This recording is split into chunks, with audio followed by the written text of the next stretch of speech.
Last ವ್ಲಾಗಲ್ಲಿ ಹೇಳಿದ್ನಲ್ಲ ಪಾವಗಡದಲ್ಲಿ meet ಆಗಿದೆ ಅಂತೇಳ್ಬಿಟ್ಟು, ಯಾರನ್ನ ಅಂತೇಳ್ಬಿಟ್ಟು ಈ ವ್ಲಾಗಲ್ಲಿ ಹೇಳ್ತೀನಿ, ಹಾಗೆ ಕೂಡ ತೋರಿಸ್ತೀನಿ ಬನ್ನಿ. ಆ್ಯಂಡ್ ನಾನು ಕೂಡ ಹೇರ್ ಎಲ್ಲ ಕಟ್ ಮಾಡಿಸ್ಕೊಂಡ್ಮೇಲೆ ನೋಡ್ಕೊಂಡಿದ್ದೆ ಯಾವ ಥರ ಕಾಣಿಸುತ್ತೆ ಅಂತ ಹೇಳ್ಬಿಟ್ಟು. ಇನ್ನು ನೋಡಿಕೊಂಡು ಹಾಗೆ ಬ್ಲಡ್ ಶಶಿಕಲ ಅಕ್ಕನ ಮೀಟ್ ಆಗೋಣ ಅಂತೇಳ್ಬಿಟ್ಟು ಇವತ್ತು ಹೋಗಿದ್ವಿ. ಅಲ್ಲೇ ಬಸ್ ಸ್ಟಾಪ್ ನಿಯರಲ್ಲೇ ಸಿಕ್ಕಿದ್ರು. ಸೊ ಅವ್ರನ್ನ ಕೂಡ ಮಾತಾಡಿಸಿದ್ದು ತುಂಬಾ ಖುಷಿ ಆಯಿತು. ಅಕ್ಕ ಹೇಳ್ತಿದ್ದಾರೆ ಎಲ್ರಿಗೂ ಸಪೋರ್ಟ್ ಮಾಡಿ, ಎಲ್ಲ ಇನ್ಫ್ಲೂಯೆನ್ಸರ್, ಕಂಟೆಂಟ್ ಕ್ರಿಯೇಟರ್ ಪಾವಗಡದಲ್ಲಿ ಯಾರು ಮಾಡ್ತಿದ್ದಾರೆ ಅವರಿಗೆಲ್ಲರಿಗೂ ಸಪೋರ್ಟ್ ಮಾಡಿ ಅಂತ ಹೇಳ್ತಾ ಇದ್ರು. ಆ್ಯಂಡ್ ನೆಕ್ಸ್ಟು ನಾನು ಹೊಟ್ಟೆ ತುಂಬ ಹಸ್ವಾಗ್ತಿತ್ತು.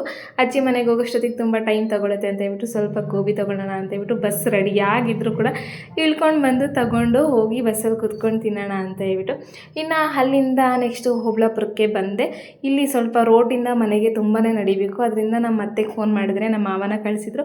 ಸೊ ಚಿಕ್ಕ ಮಾವ ಬಂದುಬಿಟ್ಟು ನನ್ನನ್ನು ಕೂಡ ಕರ್ಕೊಂಡು ಹೋದರು. ಇನ್ನು ಡೈರೆಕ್ಟ್ ನಾನು ಚಿಕ್ಕಜ್ಜಿ ಚಿಕ್ಕ ತಾತ ಅವ್ರ ಮನೆಗೆ ಹೋಗಿದ್ದೆ.